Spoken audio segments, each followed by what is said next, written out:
वालेकुम। 6 down green line Rawalpindi station पे पहुंच रही है कराची जाने के लिए ऑन टाइम।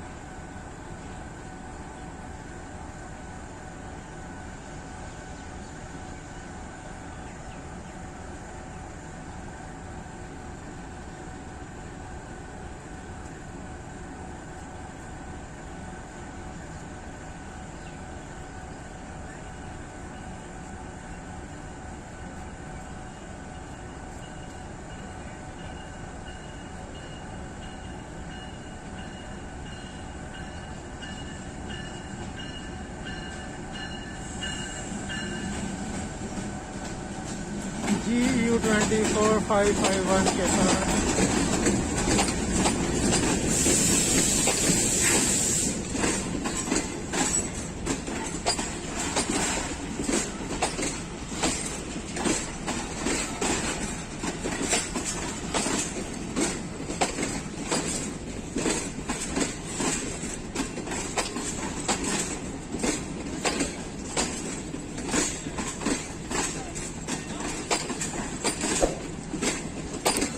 दोस्तों वीडियो भी देखिए, और अगर अभी आपने चैनल सब्सक्राइब नहीं किया तो चैनल भी सब्सक्राइब कर लें।